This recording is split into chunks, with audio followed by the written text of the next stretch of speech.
तो विधानसभा का दंगल बदस्तूर देख रहे हैं आप। जनता टीवी की बुलेटिन की शुरुआत के साथ आपसे अपील, घरों से निकलिए, वोट कास्ट कीजिए। आज नहीं तो 5 साल बिल्कुल भी नहीं। आपके क्षेत्र का मौका है। और कहते हैं कि पूर्वांचली हवा जब चलती है तो अच्छे अच्छों का तख्ता पलट कर देती है।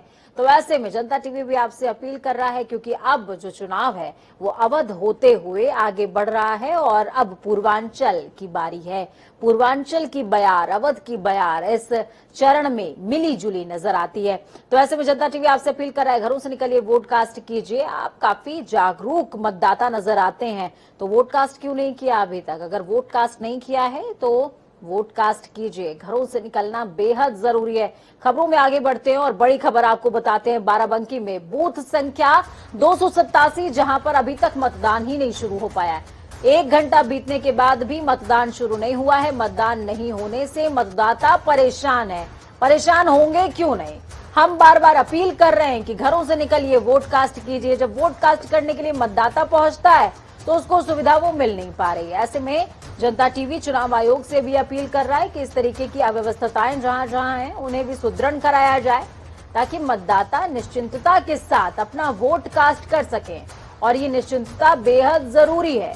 लोकतंत्र को सशक्त करने के लिए जितना मतदान जरूरी है उतनी व्यवस्थाएं भी जरूरी है।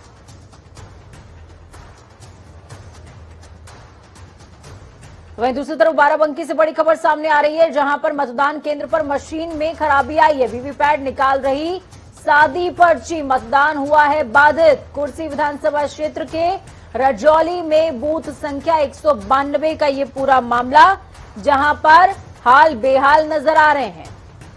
192 में वीवीपैट मशीन, जो कि आपको इस बात की संतुष्टि देती है कि आपने जो वोट कास्ट किया है, अगर कमल के फूल पर बटन दबाया है तो कमल पे गया कि नहीं, साइकिल पर दबाया है तो साइकिल पर गया कि नहीं, आरी पर दबाया है तो आरी पर गया या नहीं, हाथी पर दबाया है तो हाथी पर वोट कास्ट हुआ कि नहीं। यानी कि जिस भी पार्टी को आपने वोट दिया है उस पार्टी को वोट गया है या नहीं गया है, इस बात की निश्चिंतता जो है वो वीवीपैट से ही होती है।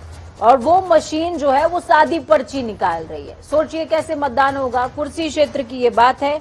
कुर्सी क्षेत्र जहां से तमाम जो दिग्गज हैं वो खड़े हैं। अगर बीजेपी की बात की जाए तो साकेंद्र प्रताप यहां से चुनावी रण में ताल ठोक रहे हैं। राकेश कुमार वर्मा यहां से हैं। मीता गौतम, उर्मिला पटेल, चमन मिश्रा ग्राउंड जीरो से हमारे साथ में जुड़े हुए हैं। चमन बताएंगे क्या कुछ अपडेट है। चमन, ऐसा बताया जा रहा है कि वीवीपैट मशीन जो है रजौली क्षेत्र है और यहां पर वो वीवीपैट मशीन प्लेन पर्चियां निकाल रही है। क्या कुछ मामला है? इस तरीके का प्रकरण पहले कभी सामने नहीं आया। देखिए, बिल्कुल मैं बता दूं कि ये कुर्सी विधानसभा क्षेत्र के 192 बूथ संख्या रजौली का मामला है, जहां पर सादी पर्ची निकल रही है। ऐसे में मतदाताओं में काफी गहमा गहमी का माहौल है कि अगर सादी पर्चियां निकल रही हैं तो उन्हें ये कैसे पता चलेगा कि वो किसे वोट डाल रहे हैं। हम तक आपकी आवाज आ पा रही है, आप अपनी बात पूरी कर लें। में काफी दिक्कतें आ रही हैं। वोटर ऐसे में परेशान है कि उनका वोट आखिर जा रहा है तो कहाँ जा रहा है। ठीक है, चमन को थोड़ी सी कंफ्यूजन है। उनको लग रहा है कि उनकी आवाज हम तक नहीं पहुंच रही है, लेकिन जिस तरीके की बातें उन्होंने साझा करी है वो हमने आपको पहले ही क्लियर किया, क्योंकि वीवीपैट मशीन का एग्जैक्टली काम क्या होता है ये आपको समझना पड़ेगा कि जो मशीनरी है उसका अलग अलग काम क्या होता है और उनकी उपयोगिता क्या होती है। अमेठी का रुख करेंगे। अमेठी से हमारे संवाददाता विनोद कुमार दुबे हमारे साथ में जुड़े हुए हैं और रायबरेली से आफ्ताब मौजूद हैं। अमेठी का रुख पहले कर लेते हैं, फिर आफ्ताब पर जाएंगे। चलिए विनोद जी बताइए, अमेठी क्षेत्र जो कि हमेशा से ही कांग्रेस का गढ़ रहा, आखिरी समय पर प्रियंका गांधी और राहुल गांधी ने भी बहुत ज्यादा जोर आजमाइश करी है, लेकिन इस बार ये अपना गढ़ बचा पाएंगे या फिर परिवर्तन इतना भयानक होगा कि उनके लिए शायद सोचना भी मुश्किल हो। जी, मैं बिल्कुल बता दूं आपको कि अमेठी में आज सीटों पर मतदान हो रहा है, जिसको लेके खासा उत्साह देखा जा रहा है।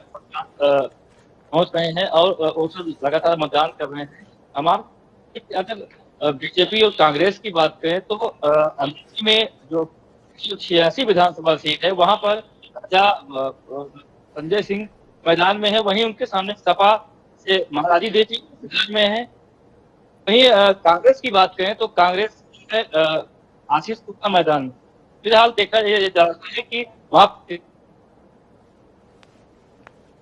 यहाँ पर सीधा कांग्रेस और भाजपा की टक्कर देखी जा रही है। जी, कांग्रेस और भाजपा की टक्कर देखी जा रही है, ये कहना है विनोद का। विनोद, मैं आपका रुख वापस से करूंगी जब, तो आप हो सकेगा तो पोलिंग स्टेशन की तमाम परिस्थितियां दिखाने की कोशिश कीजिएगा। तब तक रायबरेली का रुख कर लेते हैं। रायबरेली से हमारे साथ में आफ्ताब मौजूद हैं। आफ्ताब, पहले तो मैं आपसे माफी चाहूंगी क्योंकि आप जब पिछली बार बोल रहे थे तो रीता बहुगुणा जोशी का कुछ बयान सामने आ गया, वो तमाम दर्शकों को सुनाना बेहद जरूरी था। उसके बाद हम ब्रेक पर चले गए थे। चलिए, आपका रुख करते हैं। सलोन के किस क्षेत्र में और किस विधानसभा सीट पर, माफ कीजिएगा, किस बूथ संख्या पर आप खड़े हैं, और हो सके तो पहले जो पोलिंग स्टेशन है उसकी तमाम तस्वीर दर्शकों के साथ साझा कीजिए ताकि एक उत्साह उनके मन में जनरेट हो और वो मतदान करें।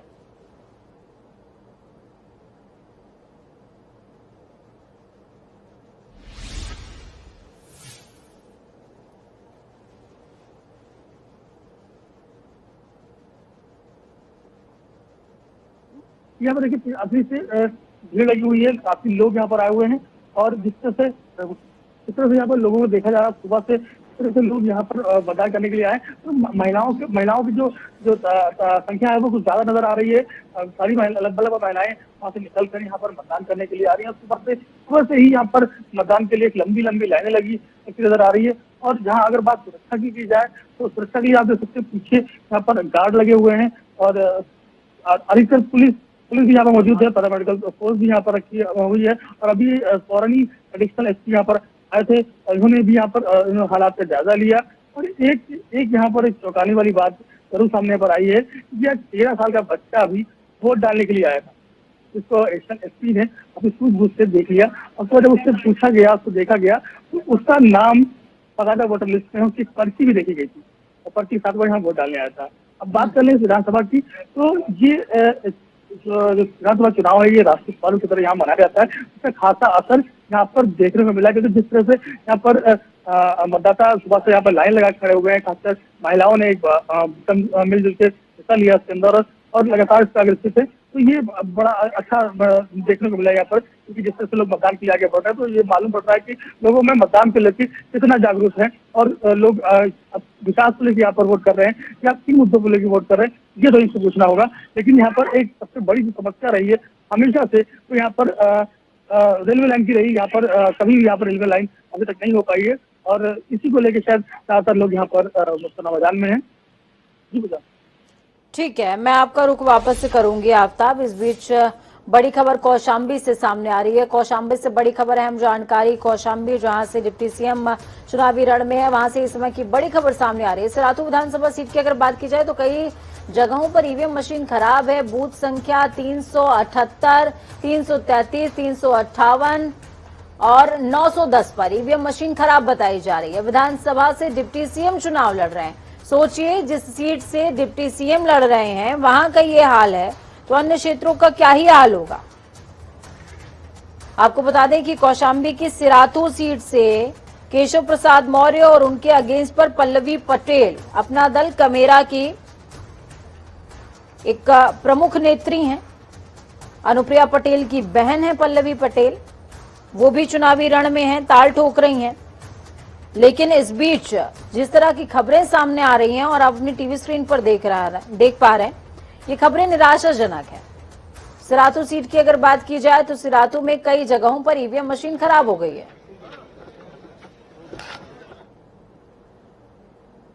तो इस बीच अमेठी से भी बड़ी खबर सामने आ रही है। अमेठी में बड़ी जानकारी सामने आ रही है। ईवीएम मशीन खराब होने के चलते गौरीगंज में बूथ संख्या 62, 26, 136 पर ईवीएम मशीन खराब हुई है और वोटिंग भी बाधित हो रही है। तो बड़ी खबर, हम जानकारी आपको दे रहे हैं। गौरीगंज में ईवीएम मशीन खराब होने से वोटिंग बाधित हुई है।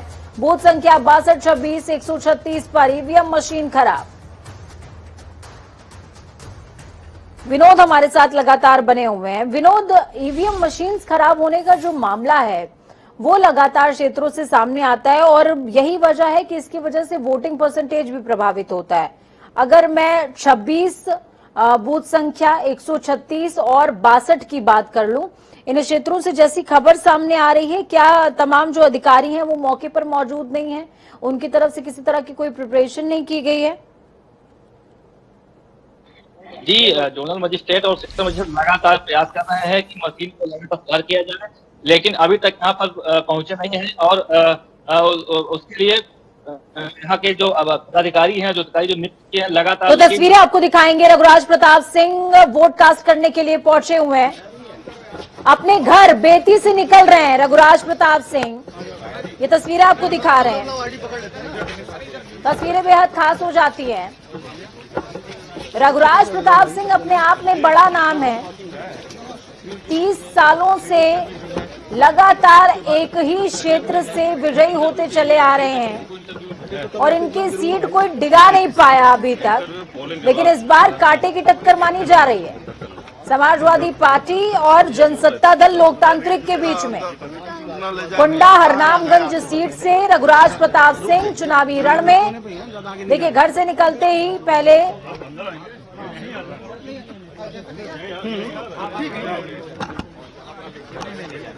मंदिर में ईश्वर को प्रणाम और इसके बाद आगे बढ़ेंगे। तो तौकीर किदवई हमारे साथ में जुड़े हुए हैं, तौकीर का रुख कर लेते हैं। तौकीर, ग्राउंड जीरो पर अभी हमने तमाम जो तस्वीरें थी वो दर्शकों को दिखाई हैं। रघुराज प्रताप सिंह बेती स्थित अपने आवास से निकले हैं, अभी पूजा अर्चना का समय चल रहा है, पूजा अर्चना कर रहे हैं, उसके बाद वो वोट भी कास्ट करेंगे। हम लगातार कुंडा हरनामगंज क्षेत्र की जब बात करते हैं तौकीर, ये क्षेत्र जहां पर सबसे कम उम्र में रघुराज प्रताप सिंह जो हैं वो चुनावी रण में आए और उसके बाद वो विजयी हुए, पहली बार से लेकर अब तक लगातार तस्वीरें दिखा रहे हैं। तो मैं आपका रुख वापस से करूंगी, लेकिन इस बीच जो तस्वीरें आती जा रही हैं वो भी मैं दर्शकों को दिखा रही हूं। तो तौकीर, सिंधुजा मिश्रा इस बार बीजेपी से उनके खिलाफ हैं और अगर समाजवादी पार्टी की बात कर ली जाए तो समाजवादी पार्टी से गुलशन यादव, जिनके नाम पर हम लगातार चर्चा कर रहे हैं, उनके चाहने वालों में से एक थे गुलशन यादव, सपा में अब चले गए हैं और सपा ने उन्हीं पर दांव खेला है कि क्यों ना उनके अपने को उतारा जाए। तो ऐसे में मौजूदा समीकरण कुंडा क्षेत्र के क्या कहते हैं तौकीर? देखिए, करीब 25 साल से समाजवादी पार्टी ने कुंडा पे अभी कभी प्रत्याशी नहीं उतारा था। ये पहली बार है कि अखिलेश यादव अभी गुलशन यादव पर उन्होंने दांव खेला है। गुलशन यादव पुराने सहयोगी रहे हैं रघुराज प्रताप सिंह के, तो कहीं ना कहीं जो मनमुटाव था किसी बात को लेकर, क्योंकि अखिलेश यादव को आपने पहले भी सुना होगा कि एक सभा में उनसे पूछा गया कि आप प्रतापगढ़ आए हैं और राजा भैया यहाँ से प्रताप, उन्होंने कहा था कौन राजा भैया, तो वहीं से नाराजगी जो थी वो अखिलेश यादव के अंदर दिखने लगी थी। जबकि पिछली सरकार में, अखिलेश यादव की पिछली सरकार में रघुराज प्रताप सिंह भले ही निर्दलीय प्रत्याशी थे, चुनाव जीत कर आए थे, विधायक थे, लेकिन उन्होंने उनको मंत्री बनाया था। तो फिलहाल इस बार जो चुनाव है थोड़ा समीकरण बदले नजर आ रहे हैं, क्योंकि रघुराज प्रताप सिंह अभी हमले भी करते नजर आए। अखिलेश यादव अभी 2 दिन पहले यहाँ पे प्रतापगढ़ में जब कैंपेनिंग करने आए थे तो उन्होंने कहा था कि कुंडा की कुंडी लगा देगी जनता इस बार, और उसके बाद फिर रघुराज प्रताप सिंह ने भी पलटवार किया और कहा कि लोग ख्वाब देखना भूल जाएं। एक, मैं तो कभी प्रतापगढ़ जीतने नहीं दूंगा और दूसरी बात, उनको कभी सत्ता में भी नहीं आने दूंगा, तो ना जीतने दूंगा और ना सत्ता में आने दूंगा, इस तरह की उन्होंने बयानबाजी की थी। तो प्रतापगढ़ की सियासत हुई वो गर्म जरूर हो गई है, क्योंकि यहाँ पर जो पारा है वो सियासी पारा काफी चढ़ा हुआ है। लेकिन रघुराज प्रताप सिंह के अलावा कई ऐसी सीटें हैं यहाँ पर जो परंपरागत रही हैं।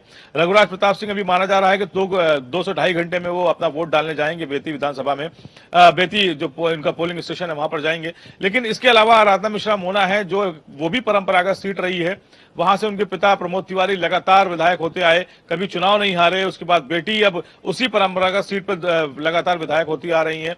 राज्यसभा जाने के बाद ये सीट पर आराधना मिश्रा का कब्जा है।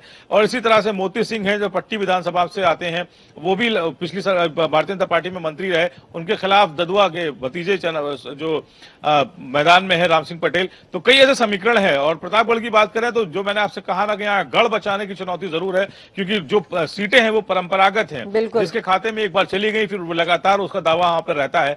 तो फिलहाल गुलशन यादव की हम बात करेंगे तो गुलशन यादव सहयोगी रहे राजा भैया के, काफी लंबे समय तक उन्होंने साथ काम किया, साथ समय बिताया, लेकिन किसी बात को मनमुटाव से वो अलग हुए और अखिलेश यादव ने उन्हीं के खेमे से किसी आदमी पर दांव खेल दिया है और कोशिश इस बात की जा रही है कि वो जो ज्यादा से ज्यादा वोट है वो उनके पक्ष में करा सकें, इसीलिए उन्होंने कैंपेनिंग भी की, जबकि कभी भी वो प्रत्याशी नहीं उतारते थे। लेकिन भारतीय जनता पार्टी की बात करें तो भारतीय जनता पार्टी ने कभी राजा भैया को सॉफ्ट कॉर्नर नहीं रखा, वो हमेशा से टिकट देते आए हैं, वहां से प्रत्याशी उतारते हैं। लेकिन सबसे बड़ी जीत का दावा करते हैं रघुराज प्रताप सिंह, लंबे लंबे मार्जिन से, बड़े बड़े मार्जिन से चुनाव जीतते आए।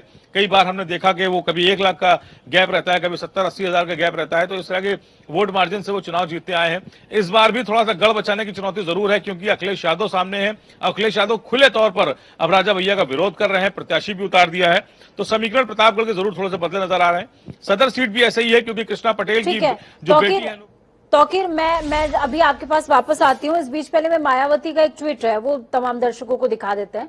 प्रदेश में हो रहे मतदान को लेकर बसपा सुप्रीमो मायावती ने ट्वीट किया है और कहा कि यूपी के 12 जिलों की 61 विधानसभा सीटों पर आज 5वें चरण में भी हर पोलिंग बूथ को जिताना है, बीएसपी को सत्ता में लाना है कि प्रतिज्ञा और जिद के साथ वोटिंग करते रहना जरूरी है, ताकि द्वेष, पक्षपात, उन्माद, तानाशाही, इन तमाम चीजों से मुक्त यहां सर्वजन हिताय सर्वजन सुखाय की सरकार बन सके। पिछले 4 चरणों के मतदान के बाद विरोधी पार्टियों की नींद उड़ चुकी है, होश उड़ चुके हैं और अब वो किस्म किस्म की अफवाहों के जरिए वोटरों को गुमराह करने में लग गए, जिनके बहकावे में आए बिना अपनी सरकार बनाने के धुन में लगे रहना है। वास्तव में आने वाला कल अपनी पार्टी का है। समस्त गरीबों, मजदूरों, युवाओं, बेरोजगारों, छोटे व्यापारियों, महिलाओं, शोषित पीड़ितों, अन्य उपेक्षित, इसी तरीके से तमाम बातें जो हैं मायावती ने कही हैं। बहुत लंबा मायावती लिखती हैं। फिलहाल उन्होंने आह्वान किया है कि वोट कास्ट करना है और बीएसपी के पक्ष में ही करना है। तौकीर हमारे साथ बने हुए हैं। चलिए तौकीर, मैं आपसे ही समझना चाहूंगी। देखिए, मैं जहां तक समझ पा रही हूं वहां देखिए, मुलायम सिंह यादव से तो रघुराज प्रताप सिंह की काफी नजदीकी रही, हमेशा से रही। मुलायम सिंह को अभी उनके बर्थडे पर भी जाकर के उन्होंने मुलाकात करी थी और मुलाकात करने के बाद उन्होंने आशीर्वाद लेते हुए, अभिसिंचित करते हुए पल, इस तरीके का पोस्ट भी किया था। लेकिन जब हम बात अखिलेश यादव की कर रहे हैं, जब कमान अखिलेश यादव के हाथ में आती है तो रघुराज प्रताप सिंह का उनके साथ में खटास हो जाती है। तो ऐसे में क्या वजह ये मानी जाए कि राजा भैया ने अपनी पार्टी का गठन कर लिया, या जब सीटों के अलायंस पर बात चल रही थी तो उस दौरान सीटें रघुराज प्रताप सिंह ने ज्यादा मांग ली हो, तब ये खटास पैदा हुई हो, या फिर कोई और बात रह सकती है? आपको क्या समझ में आ रहा है? देखिए, एक बात तो साफ तौर पर नजर आती है कि रघुराज प्रताप सिंह पिछली सरकार में मंत्री रहे, अखिलेश यादव ने ही उनको मंत्री बनाया था, कैबिनेट में शामिल थे। तो कहीं ना कहीं जो जनसत्ता दल का गठन हुआ वो सरकार के बाद हुआ है। 2017 में जब सरकार गई अखिलेश यादव की, उसके बाद उन्होंने जनसत्ता दल का गठन किया। और माना जा रहा है कि जो छोटे दल थे, अखिलेश यादव जिस तरह से कई छोटे दलों को अपने साथ लेकर चले इस 2022 के चुनाव में, और उसी छोटे दलों में रघुराज प्रताप सिंह का दल भी शामिल था, वो चाहते थे कि साथ में आए। लेकिन माना यही जा रहा है कि जो कुछ सीटें थी यहाँ, उसको लेकर कुछ मनमुटाव था, क्योंकि राजा रघुराज प्रताप सिंह की जो डिमांड्स रही होगी वो जाहिर तौर पर कुछ अन्य सीटों पर भी रही होगी कि उनके जो सहयोगी हैं, जो साथ में चुनाव लड़ते आए हैं, उनको भी साथ में लिया जाए। लेकिन अखिलेश यादव ने जिस तरह से और सहयोगी दलों को टिकट बंटवारे में बहुत ज्यादा हस्तक्षेप करने का मौका नहीं दिया, तो माना जा रहा है कि उन्होंने रघुराज प्रताप सिंह को भी एक दायरे में रखने की कोशिश की होगी कि वो भी सिर्फ प्रतापगढ़ में एक सीट जो है उसमें वो चुनाव लड़े। लेकिन रघुराज प्रताप सिंह का जो माना जा रहा है, जिस तरह से खबरें निकल कर आई कि वो 3 से 4 सीटों पे और भी मांग रहे थे कि उनके प्रत्याशी मैदान में हो, इसी बात को लेकर कुछ समीकरण बिगड़े और दोनों के रास्ते अलग हो गए। और अखिलेश यादव पूरी तरह से आक्रामक भी नजर आए। जब यहाँ पर वो कैंपेनिंग करने उतरते हैं प्रतापगढ़ में, तो वो सीधा हमलावर रहते हैं, कई ऐसे बयानबाजी भी करते हैं जिसके बाद वार और पलटवार का जो दौर था वो लगातार जारी रहा। और ये बिल्कुल। सिलसिला और सबसे बड़ी बात है तौकीर की, ये सियासत है और सियासत में नाराजगी कब दोस्ती और दोस्ती कब नाराजगी में तब्दील हो जाए कुछ कहा भी नहीं जा सकता है। चलिए, मैं आप तमाम लोगों का रुख वापस से करूंगी, लेकिन वक्त यहाँ पर एक छोटे से ब्रेक का हो रहा है। लेकिन ब्रेक पर जाते जाते जनता टीवी की आप तमाम लोगों से एक ही अपील है कि मतदान करना बेहद जरूरी है। ये आपके अधिकार होने के साथ साथ आपके सूबे के, आपके क्षेत्र के भविष्य का भी सवाल है। ऐसे में जनता टीवी की आपसे अपील, घरों से निकलिए, वोट कास्ट कीजिए। वोट अभी नहीं तो 5 साल सवाल नहीं पूछ पाएंगे, तो सवाल का तकाजा है और वोट जरूर करना है। वक्त छोटे से ब्रेक।